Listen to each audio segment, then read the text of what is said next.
Iya, selamat sore. Ada keperluan apa, Mbak? Iya, jadi di sini saya ingin konseling sama Mbaknya, bisa bantu bisa keluh kesah saya. Iya, sebelumnya saya ingin bertanya dulu, Mhm. eh, nama Mbak siapa ya? Nama saya Putri Besari, bisa dipanggil Mbak Putri saja. Hmm, Kalau boleh tahu nama Mbaknya siapa? Nama saya Salsa. Nah, sekarang saya ingin bertanya, umur Mbak berapa ya? Umur saya 24. 24. Mbak dari mana?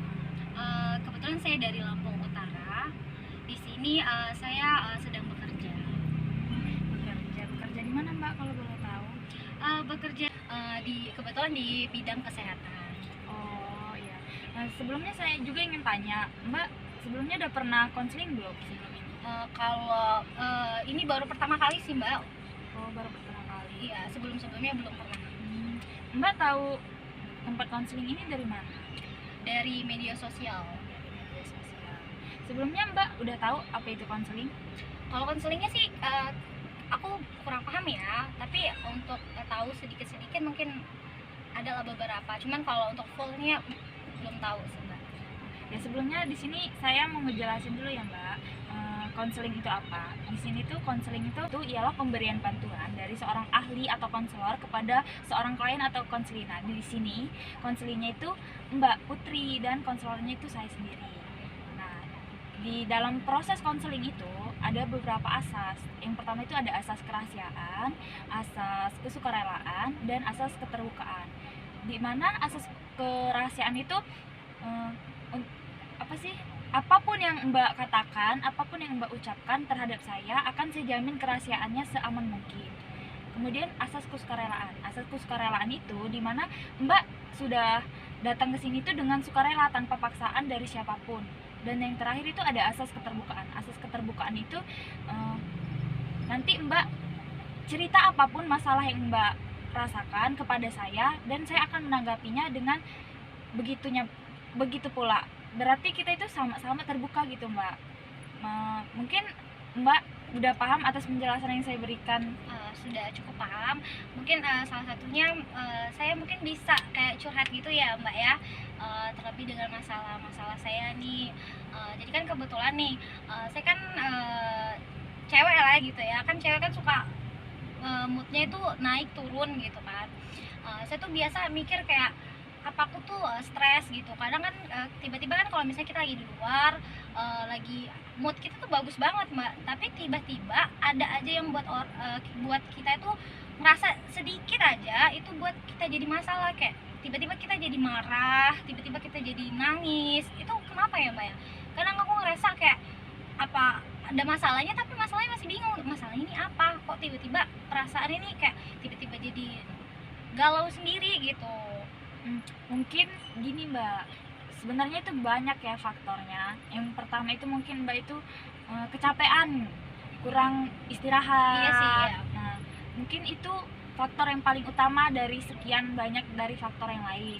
Nah, selain itu apa sih Mbak yang Mbak rasain yang paling berkecamuk gitu?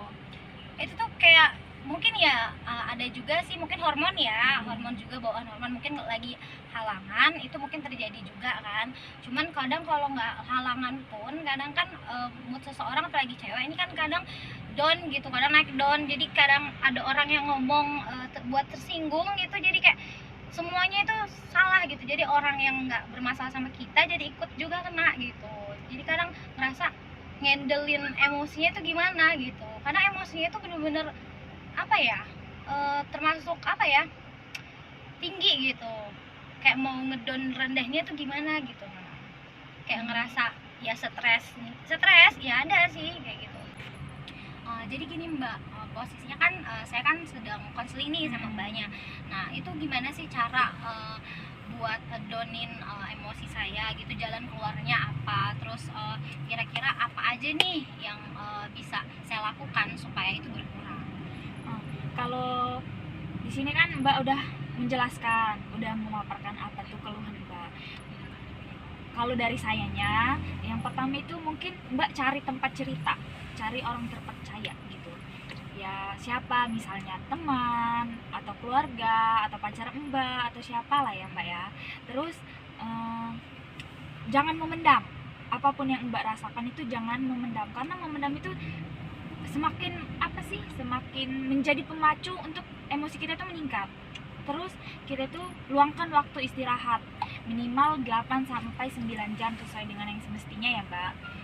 Terus lakukan hobi apa, jalan-jalan apa gimana, lakukan hal-hal yang Mbak suka, karena dengan kita melakukan hal-hal yang kita suka itu kita apa sih, kita sudah mengontrol emosi kita gitu loh. Sudah kayak kita, Mbak juga melakukan hobi yang Mbak suka, hal-hal yang Mbak suka, karena itu berdampak pengaruh positif juga buat diri Mbaknya gitu. Untuk emosi-emosinya itu pasti bakal lupa gitu loh, kayak oh gini loh gitu.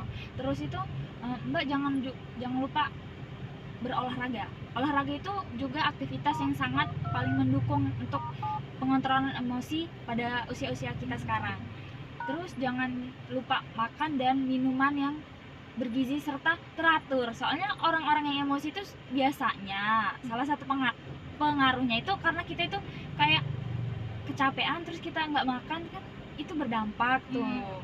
Terus kita itu lakukan interaksi dengan orang-orang yang sekiranya Mbak rasa itu apa sih, berpengaruh positif buat diri Mbak gitu. Dan jangan lupa yang terakhir itu menurut saya, kita jangan lupa beribadah, karena ibadah itu ya itulah pengontrol emosi yang paling utama. Nah, kira-kira apa yang saya jelaskan tadi udah bisa Mbak pahamin belum?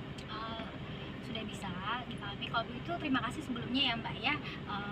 Mungkin itu salah satu juga yang bisa saya lakukan nantinya ke depan supaya mengurangi emosional saya. Baiklah, itu aja ya Mbak yang dapat saya bantu untuk sekarang ini. Jadi apabila Mbak nanti setelah pulang dari sini masih kurang bisa gitu, Mbak bisa datang lagi ke sini. Tapi semoga dengan konseling kita hari ini, perubahan emosi Mbak bisa lebih mengontrolnya dan jauh lebih apa sih, hidup dengan emosi yang stabil.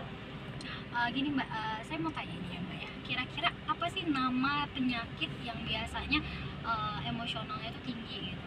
Biasanya dinamakan apa? Nah, biasanya masalah yang paling masalah-masalah yang seperti itu termasuk dalam sebuah penyakit bipolar Mbak. Karena menurut medis kan itu emosi itu termasuk gangguan kecemasan di dalam diri seseorang. Jadi salah satu emosi yang kadang terjadi pada diri kita itu bisa disebut dengan penyakit bipolar itu Mbak. Oh jadi penyakit saya ini termasuk dalam bipolar. Tapi kan bipolar itu ada yang mungkin bipolarnya yang tinggi atau yang rendah. Mungkin saya termasuk golongan yang gimana ya Mbak? Kalau menurut pandangan saya sekilas, bipolar yang penyakit yang bipolar Mbak ada di Mbak ini masih termasuk ringan sih Mbak, karena Mbak masih bisa mengontrol ke apa sih, rasa-rasa yang Mbak rasa itu dengan tidak menyakiti diri. Karena bipolar yang paling tinggi itu kita emosi dengan menyakiti diri kita sendiri. Oh jadi bahaya juga ya Mbak ya kalau misalnya bipolarnya yang tinggi seperti itu ya? Iya Mbak, bahayanya. Makanya kita itu harus apa ya, jangan pernah lupa sama ibadah kita gitu. Karena kalau kita nggak ada ibadah kita dengan baik gitu ya, bisa mempengaruhi juga gitu. Tapi itu kalau misalnya untuk obat-obatan nggak diberikan ya, kalau misalnya itu misalnya tinggi atau rendahnya seseorang bipolar itu mungkin nggak dikasih obat-obatan seperti itu, penenang gitu. Kalau untuk bipolar ringan ataupun menengah itu biasanya belum dikasih untuk obat-obatan itu. Tapi kalau dia bipolarnya sudah sampai menyakiti diri seperti yang saya bilang tadi, kayak bipolarnya udah tinggi, itu dia penanganannya dengan medis, udah dikasih kayak obat-obat penenang. Kayak dia itu udah termasuk kayak gangguan jiwa gitu loh Mbak. Oh iya.